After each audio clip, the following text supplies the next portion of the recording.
While looking for an empty seat, the queen took my arm and said, "Sit right next to me." Eli had never been to a gathering like this. The hall stretched endlessly, its walls glowing with colors that shifted like liquid light. Delegates from hundreds of civilizations moved through the space, each more unusual than the last. Some were tall and thin, their skin shimmering with faint bioluminescence. Others hovered in the air without wings or engines, their forms twisting in ways that made the human eye struggle to understand. Eli, a young scholar from Earth, felt tiny and out of place. He had prepared for months to attend the Galactic Summit, but nothing had prepared him for this. He scanned the crowd, his eyes darting from one strange face to another, searching desperately for an empty seat. Most tables were full, and the few that were open seemed to be reserved for delegates from powerful civilizations. Humans, being relatively new to galactic politics, were usually observers at events like this. Eli had hoped to blend into the background, to avoid drawing attention. As he moved through the throng, Eli kept telling himself to stay calm. "Just find a seat, sit quietly and observe," he murmured under his breath. But every time he approached a table, a delegate would wave him away or give him a look that clearly said, "Humans aren't welcome here." His heart sank with each rejection. He rounded a corner and found himself near the center of the hall, where a wide table gleamed under soft lights. He stepped forward, thinking perhaps he could slip into a vacant spot at the far end. Then, suddenly, a gentle hand touched his arm. "Sit right next to me." Her presence seemed to pull the light around her, as if the room itself recognized her importance. She was taller than any human, her skin a smooth, golden hue, her eyes a deep violet that seemed to hold centuries of knowledge. Her voice was calm, almost musical, and yet it carried an authority that made Eli's knees weak. I, he stammered, unsure what to say. "Sit," she repeated with a kind smile, guiding him gently toward the seat. There was no question in her tone, no room for hesitation. Eli swallowed hard and obeyed. The murmurs around the hall grew louder. Heads turned and eyes followed him as he took the seat beside the queen. He could feel the weight of attention pressing down on him. As they settled, the queen leaned slightly toward him, her expression curious rather than cold. "You are human," she said simply. Eli nodded, still too stunned to speak. "Yes, I am. I thank you, Your Majesty. You are among friends here, though I suspect many of them are only pretending. You adapt, you endure, and yet most in this room overlook you. They underestimate humanity. That is their mistake. How do you speak for your entire species when you are just one person?" "Do not speak for your species," Aaron said, as if reading his thoughts. "Speak for yourself. That is enough. Often that is what others will remember. The individual, not the crowd. The stories of survival, innovation, how humans keep going even when everything is against them.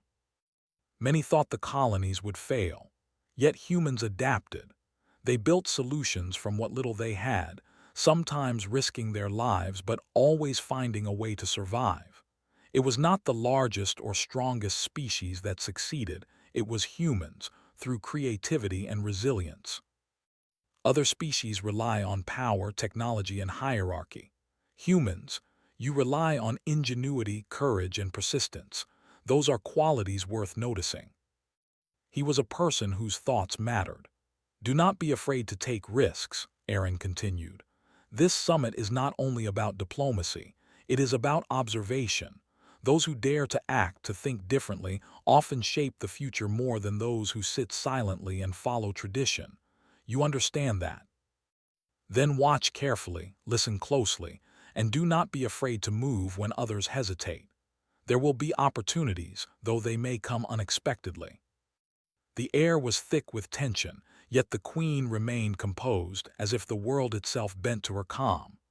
"You will see," Aaron said softly, leaning closer so only he could hear, "that in moments of uncertainty, humans often surprise everyone, including me." But sitting here, next to the Queen of Urandor, he realized how small Earth had seemed to the galaxy until now. The Queen's faith, simple and quiet as it was, gave him a strange kind of courage. Delegates began taking their seats, the summit formally starting. Eli found himself seated between dignitaries from several advanced civilizations, many of whom glanced at him with subtle skepticism. He noticed the Urandorian advisors nodding toward the Queen, as if silently acknowledging her unusual choice of companion. As the opening speeches began, Eli listened carefully, trying to absorb every detail. He noticed how species that were technologically superior often assumed dominance in conversation, but they rarely expected creativity or risk-taking. Humans, small and underestimated, had an advantage that others did not yet recognize. Midway through the speeches, an elder from the Zalthari collective, a species that communicated through complex light patterns, made a subtle error in protocol. It was a small mistake, but enough to cause tension in the room. Delegates tensed, ready to react with indignation or punishment. Eli, remembering Earth's history of conflict resolution and improvisation, whispered a suggestion to Erin about a minor adjustment in response. She smiled, almost imperceptibly, at his insight. "Clever," she murmured. The summit continued, but Eli's confidence grew. He was no longer merely a human observer. He was someone whose perspective could matter. The Queen's quiet attention had given him a sense of purpose, and he realized that the galaxy's elite might be watching humans more closely than he had imagined. Hours passed, and the formalities slowly gave way to networking and discussion. Delegates mingled, sharing knowledge, technology, and stories. Eli followed Erin's lead, engaging in conversations with a few delegates. Some were surprised by his directness and knowledge, others intrigued by his willingness to speak candidly about human history and culture. At one point, a towering alien diplomat leaned over and whispered, "Do you really think humans belong here? That is our place. Tomorrow, you may be called to do something far more important. Do not be afraid." He had no idea what challenges the galaxy might throw at humans next, but he knew one thing. Humans were capable of more than anyone had expected, and sometimes it only took a single moment, a single invitation, to show the universe their value. As he glanced around the hall one last time before the break, Eli realized that while he had come seeking a simple seat, he had found something far greater, a chance to show that humans, despite being young in the galaxy, had courage, cleverness, and resilience that could not be ignored. And for the first time, sitting beside a queen who believed in him, Eli felt that perhaps humanity's story in the galaxy was just beginning. The break at the summit was short-lived. Eli had barely caught his breath when alarms echoed through the vast hall. The lights flickered, casting strange shadows on the walls. Delegates froze, some exchanging worried glances, others moving quickly to communicate with their respective security teams. A sense of tension rippled through the crowd. Something had gone wrong. The Queen's hand rested lightly on Eli's arm, steadying him even as the room's atmosphere grew tense. "Stay calm," she said softly, her voice like a quiet anchor in the storm. "Observe first. Action comes after understanding." Red warning lights pulsed around the image of the summit's communication hub. "Security breach detected," a calm, mechanical voice announced. "All delegates remain in place until situation is resolved." Many of the galaxy's older civilizations hesitated, debating the correct protocol instead of acting. That hesitation, he realized, could be dangerous. Humans had a history of improvisation, thinking on their feet when the rules weren't enough. Erin's eyes met his. "You see it too, don't you?" she asked. Eli nodded. She leaned closer and spoke in a voice meant only for him. "I trust humans to do things differently. I want to see what you can do." The breach was in the outer wing of the summit. Security drones were being jammed, communications cut, and automated defense systems were failing. The rogue faction hadn't yet revealed themselves, but Eli could sense their intent. They wanted chaos, not negotiation. "Eli," Erin said, reading his thoughts, "you have the knowledge. You have the courage. Act. If humans can solve this in their way, you may save more than a summit. You may save trust between species." This was his moment. "I can try," he said, voice steady despite the adrenaline rushing through him. "Good," Aaron replied.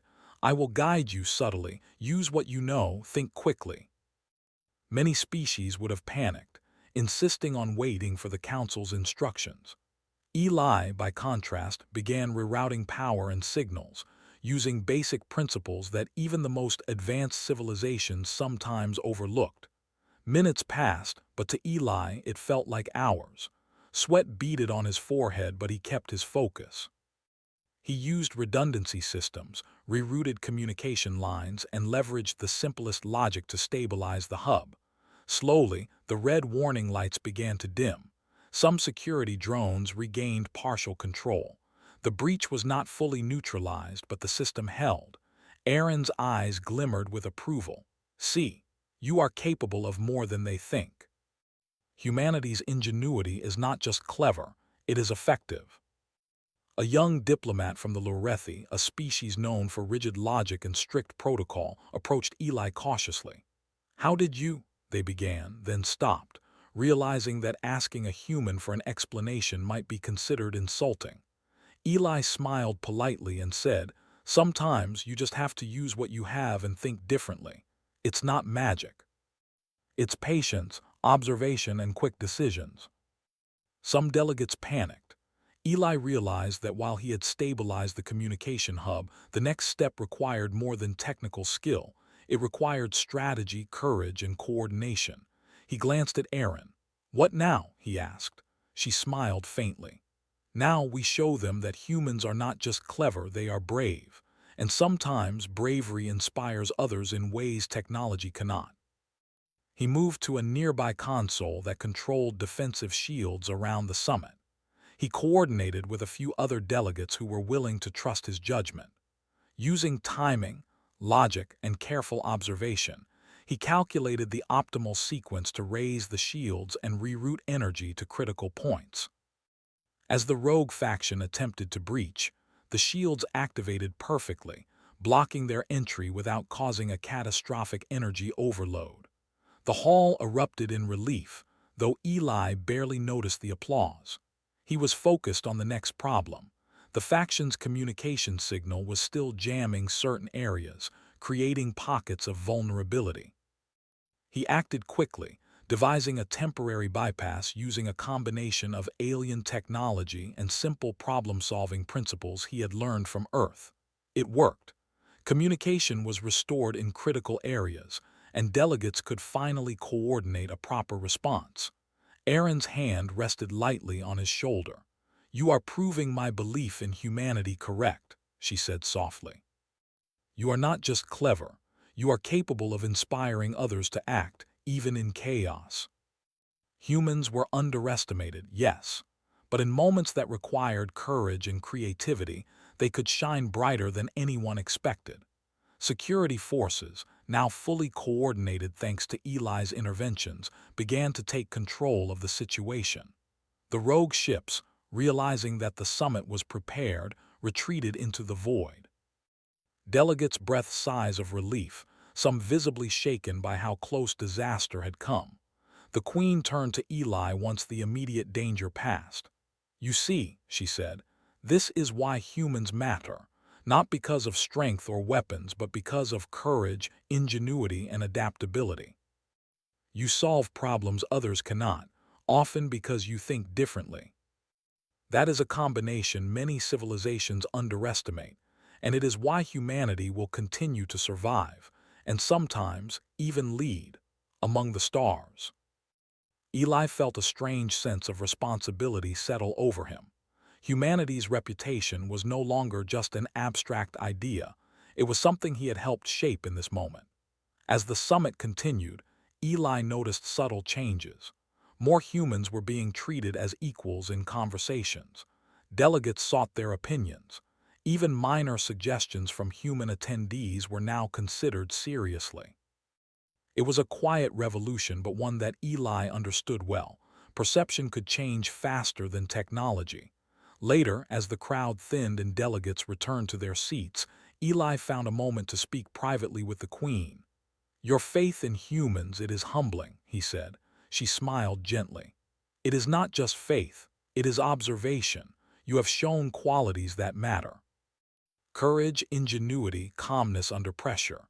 Humans have potential that cannot be ignored.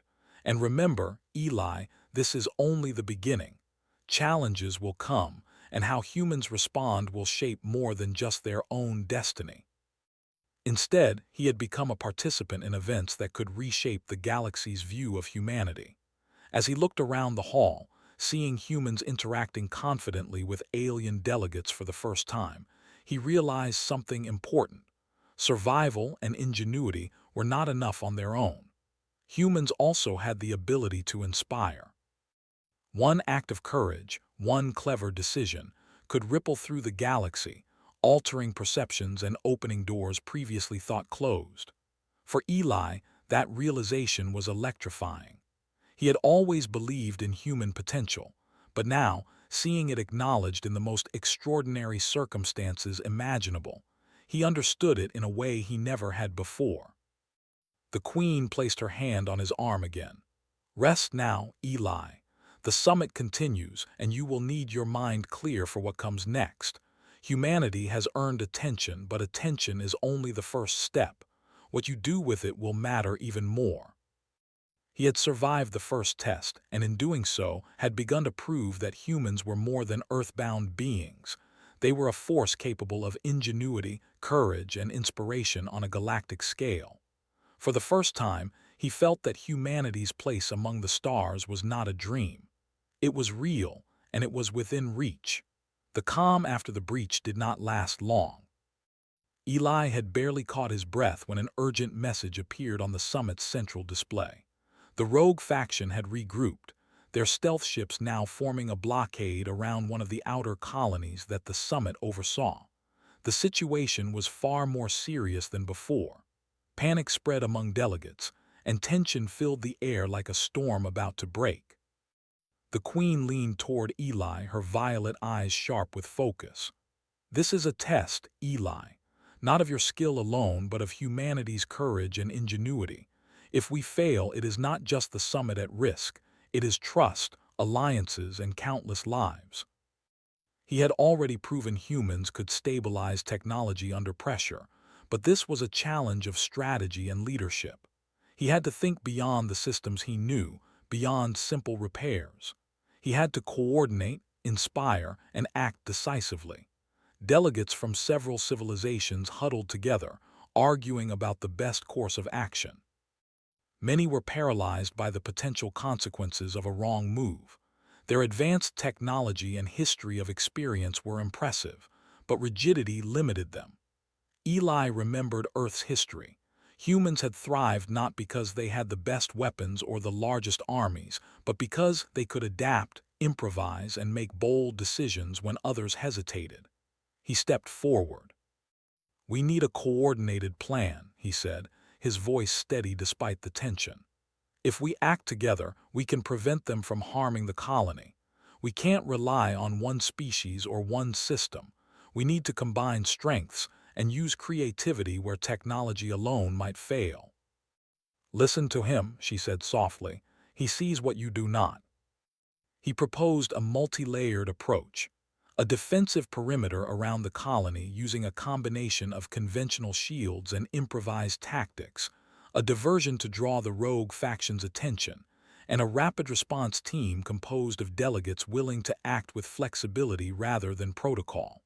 He paused, watching reactions. Some delegates still doubted him, but a few nodded, ready to follow his lead. He realized then that humans did not have to command by authority alone. They could lead by example, by showing courage and thinking differently. The Queen's smile was subtle but encouraging. "Do it, Eli," she said. "Show them why humans matter." He assigned roles to various delegates, merging their strengths with his own unconventional thinking.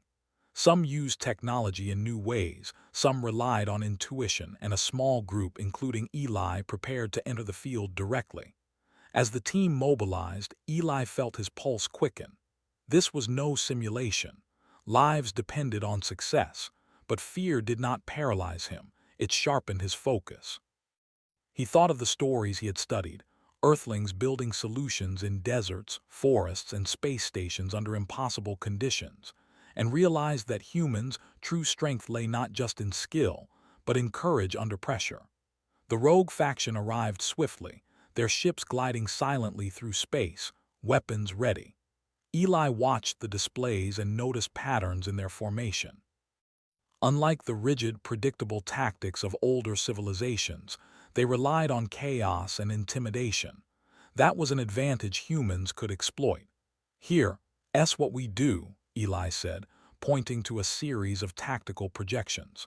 "We split their attention. Half the fleet engages with decoys while the other half strikes at critical nodes. We don't match their firepower, we outthink it." During the engagement, Eli noticed a critical flaw in the rogue faction's ships. Their communication systems were overly centralized. A single disruption could cause chaos among them. He quickly devised a method to exploit it, using a combination of human intuition and alien technology. With a series of precise actions, he created a cascading failure in their network. The ship staggered, disoriented and vulnerable. Delegates who had doubted humans stared in astonishment.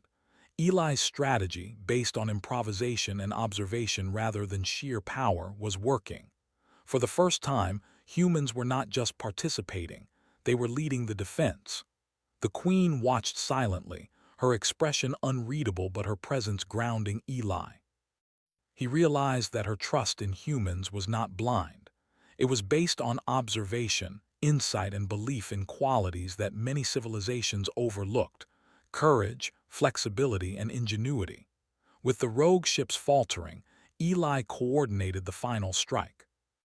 A team of volunteers, following his lead, disabled the faction's propulsion systems and neutralized their weaponry without destroying lives unnecessarily. The blockade collapsed, and the outer colony was safe. As the tension eased, cheers erupted across the summit's communication channels. Delegates from multiple civilizations congratulated the human team, some with genuine admiration, others with reluctant respect. Eli felt a mixture of relief and pride, but he knew the real victory was not just tactical, it was reputational. Humans had proven themselves capable, resourceful, and brave. Erin approached him, her expression calm but pleased. "You have done more than stabilize a system, Eli," she said. "You have shown the galaxy that humans can lead, inspire, and act decisively. That is a rare gift. Few species possess it. You turn uncertainty into opportunity. Others rely on structure, rules, and predictability. You rely on creativity, courage, and adaptability. That is why humans matter." Humans, once considered novices in interstellar affairs, were now recognized as capable thinkers and innovators. Eli, though exhausted, felt a renewed sense of purpose. Sitting next to a queen at a galactic summit had seemed surreal enough, but now he understood that humans were being noticed not just for their potential, but for their actions. As the summit resumed normal proceedings, Eli reflected on the lessons of the day. Humans had survived on Earth for millennia not because they were strongest, but because they were clever, persistent, and courageous. Those same qualities had allowed them to stabilize a communications hub and lead a defense that even the most advanced civilizations could not have managed without hesitation. He realized that this was only the beginning. Challenges would grow, dangers would increase, and expectations would rise. But humans had proven that they could rise to meet what others thought impossible. And sometimes, it only took one individual willing to act with courage and ingenuity to change the course of events. The Queen approached again as the summit reached its evening session. "Eli, remember this," she said. "Today you showed capability. Tomorrow you must show consistency. The galaxy will be watching, and humans have now earned a place where their actions matter. Do not disappoint them or yourself." But sitting here, beside a queen who believed in him and in humanity, he felt ready. Humans had faced worse odds on Earth, and they had always found a way forward. For the first time, Eli felt the weight of responsibility not as a burden but as an honor. He had come seeking a quiet place at a summit and had instead found a chance to represent humanity in its truest form, resourceful, courageous, and unyielding. As the delegates mingled and shared stories of the day's events, Eli glanced at the Queen once more. Her presence was steady, reassuring, and expectant. He understood now that the trust she placed in humans was not given lightly. It was earned through observation, risk, and action. Eli leaned back slightly, taking a moment to reflect. Humanity had always been underestimated. They were a young species in a vast galaxy filled with civilizations older, larger, and more technologically advanced. But humans had something that few others possessed: the ability to adapt, to think differently, and to act decisively in moments that mattered most. And today, that ability had been recognized. Not by force, not by title, but by the simple proof of courage, creativity, and intelligence under pressure. The summit continued into the night, but Eli felt a quiet confidence. Humans were no longer observers. They were participants, capable of shaping events and earning respect across the galaxy. And as he sat beside the Queen, he realized that humanity's story among the stars was only beginning. He knew that challenges would come, greater than the rogue faction, more dangerous than any system failure. But humans had something rare and precious: the courage to act, the ingenuity to solve problems, and the persistence to see it through. And with those qualities, Eli believed that humanity could meet any test the galaxy would throw at them. As he prepared for the next day, filled with council meetings, debates, and potential crises, Eli felt a renewed sense of purpose. The seat he had found beside the Queen was more than physical, it was symbolic. Sitting there, he represented all of humanity: small, underestimated, but capable of brilliance in moments when it mattered most. And for Eli, that was enough to face whatever came next. The following morning, the Galactic Summit resumed with a new energy. Delegates moved with purpose, discussing strategies, sharing knowledge, and quietly acknowledging the human contribution from the previous day. Eli, still seated beside the Queen, felt the subtle weight of responsibility settle more firmly on his shoulders. The challenges of yesterday had proven humanity's worth, but today, he realized, was about solidifying that place. Erin leaned toward him as the opening session began. "Today, Eli, humans are no longer spectators," she said.